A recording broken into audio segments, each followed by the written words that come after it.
Ever get that feeling, Hmm. like you've been somewhere before, but not in, like, this life? Oh, yeah, I know that feeling. It's so strange.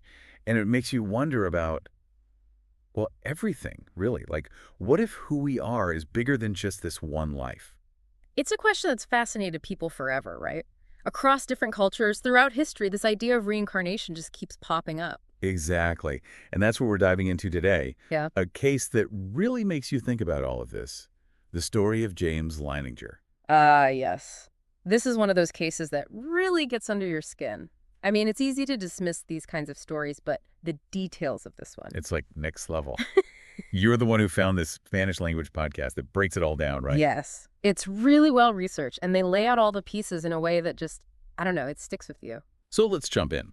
For those hearing about this for the first time, set the scene for us. Who is James Leininger? Okay, so picture this. Late 1990s America.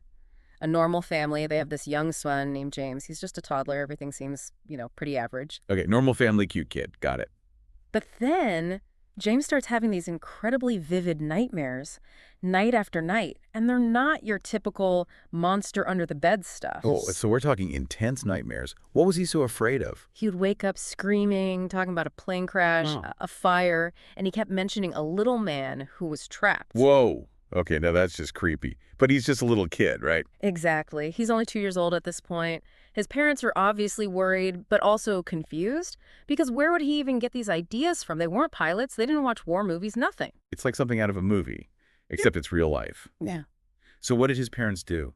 They were really proactive. They started documenting everything, trying to see if there was any kind of pattern or if something he was exposed to was triggering these nightmares. That makes sense, like maybe a scary book or something at daycare. Right. But they couldn't find anything that explained it, and then things got really weird. Oh, I knew there had to be another layer to this. What happened? So as a gift, James's dad gets him a toy airplane, a harmless toy. And while they're playing, the dad points to a part of it and says something like, "Look, this looks like a bomb." Okay, normal dad stuff. What's so strange about that? Well, James, who's barely speaking in full sentences, corrects him. He says, "No, Daddy, that's a drop tank." Hold on. A what tank? A drop tank. It's military jargon, a specific term for an external fuel tank used on military aircraft. No way. There's no way a 2-year-old just knows that word. Right. And the podcast really emphasizes that his parents, completely bewildered, confirmed it was accurate. He hadn't picked it up from TV or anything. That sends chills down my spine. It's those little details that get you. So what do you make of it so far? It's like his little mind was holding on to something way beyond what a toddler could even comprehend, and it only gets more fascinating as he grows older. Okay, now you have to tell me more. Right. What did James reveal as he grew older? Did these memories fade away, or did they lead to even more questions? What's so compelling about this case is that the so-called memories didn't disappear as James grew, they intensified. At 3 years old, he started drawing. Drawing? Like what kind of drawings? Incredibly detailed scenes of aerial combat. He was 3.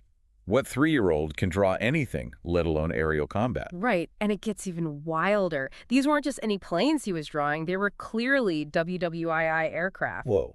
Even I can barely draw a stick figure, and this kid is sketching out WWII planes from memory. Exactly. Remember the Corsair he mentioned? He starts talking about this plane more and more, insisting it was his plane.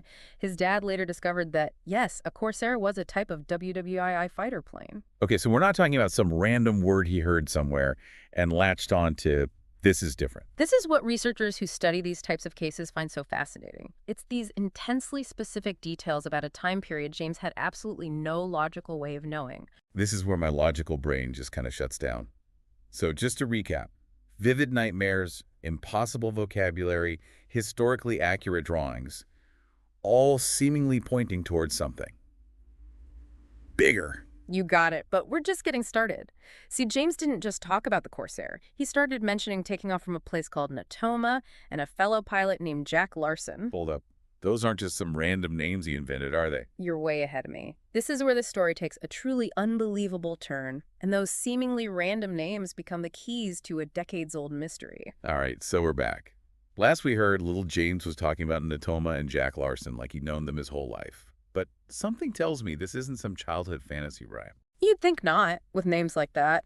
But this is where James's parents really went above and beyond. I mean, most people would have just dismissed this as a kid's overactive imagination, right? Yeah, kids and their imaginary friends. Right. But James's parents, they wanted answers. So they started doing some digging. And guess what they found? Natoma wasn't just a random word. Don't tell me. It was a real place. A real place, and not just any place. Natoma was actually a shortened name for the USS Natoma Bay, a real WWII aircraft carrier. Get out. Are you serious? Totally serious. And not only was it a real ship, but it was in the very theater of war where these supposed memories were pointing the Pacific. Okay, now things are getting spooky. What are the odds? Right. And if that wasn't enough, remember Jack Larson, the pilot James kept talking about? Like it was yesterday. Well, hold on to your hats, because it turns out there was a pilot named Jack Larson, and he served on the USS Natoma Bay during the war. No way. You've got to be kidding me. This is insane. I know, it's like finding a needle in a haystack, then finding its twin needle right next to it. This is blowing my mind. So they've got these crazy coincidences popping up left and right. Mm-hmm. But what about the people involved? Did they just brush it off? I mean, imagine being Jack Larson, decades removed from the war and getting a call out of the blue about some kid who claims to have known him in a past life. I can't even imagine. Seriously, what would you even say to that? Right. It sounds like a prank call. But this is where it gets really interesting. James's father actually managed to track down Jack Larson. Wait, really? And what happened? Did Mr. Larson just hang up the phone? Surprisingly, no. He listened. As James's father shared these incredibly vivid memories of his sons, Larson started to realize, something wasn't right. He confirmed that during his time on the Natoma Bay, a fellow pilot named James Houston, who flew a Corsair, had died. Okay, so it's not just the names and the plane that match. This James Houston guy actually died while serving on that ship. This is wild. And it gets even weirder. Larson confirmed that Houston died under circumstances very similar to those described by young James. Wait, you mean? No, seriously. It's a lot to take in, right? This is one of those cases that makes you question everything you thought you knew about life and death. Seriously. It's like you think you have reality all figured out, and then boom, James Leininger comes along. Exactly. And hold on tight, because the story takes another turn. See, now armed with this new information, James's father decides to reach out to James Houston's family. Oh, boy. Okay, now that must have been an awkward phone call. I mean, what do you even say? Hi, my son thinks he's your dead brother, and oh, by the way, he remembers the time and place your brother died. Right. It sounds crazy just saying it out loud, but you have to admire the father's determination to get to the bottom of all of this. So what happened? Did he actually get in touch with James Houston's family? He did. He was able to connect with James Houston's sister, Anne. Wow. Okay, so what happened next? Did she think they were nuts? It's actually a really powerful part of the story. All right, so we're back, and wow, that last part, I mean, talk about a cliffhanger. We left off with James's father reaching out to the family of this pilot, James Houston. What a moment. Talk about a life-changing phone call, right? And for James Houston's sister, Anne, it really was. So what was her reaction? According to the podcast, Anne had always felt this deep connection to her brother, even though he died decades before. And when she met young James, well, she was just overrun with emotion. I bet. It's like, how do you even process something like that?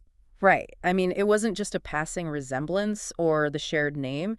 Anne was convinced, truly convinced, that her brother's spirit was somehow living in this young boy. Wow. That gives me chills just hearing it. But it makes you wonder, right? Yeah. How do you sort through all of that? The emotions, the what-ifs, and scientifically speaking, what's really going on here? That's the heart of the mystery, isn't it? We have logic, we have science, but then we have these stories that seem to defy explanation.